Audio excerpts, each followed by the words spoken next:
আমরা চারিদিকে যা দেখতেছি সবই সুন্দর। নতুন একটা কফি হাউস, ধান খেতে মাঝে বিশাল বড় একটা লাইট লাগা দিছে। এদিকে ধান পাকতেছে, ধান কাটতেছে না। যাই কফি হাউস করছে ওনারা হয়তো বড় লোক, কারণ সাধারণ মানুষকে উপভোগ দেওয়ার জন্য এই ব্যবস্থা। এই রে হাই, অদ্ভুত বিষয়। ধান খেতে এই যে মরা গাছ, এই যে ধান খেতে মরা গাছ দেখছেন কত সুন্দর, ধান খেতে মরা গাছ। এই যে ফুলটুস আর ফুলটুসি।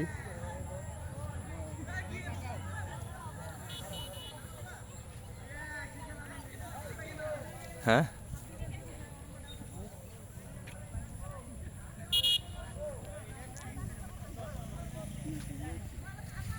জায়গাটা একটু দেখি একটু, আমার পান প্রিয় হুজুরারা কি করে একটু।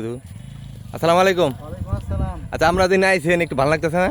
হ্যাঁ অবশ্যই, এই যে ধান ক্ষেতের মাঝখানে এই কফি হাউস দিছে, কেমন লাগতেছে? খুবই ভালো লাগতেছে। দেখ মাশাল্লাহ, আমরা আসলাম অনেকদিন পরে ঘুরতে, তো তো জায়গাটা একটু বিষয় দেখতেছি, একটু রেকর্ড করতেছি।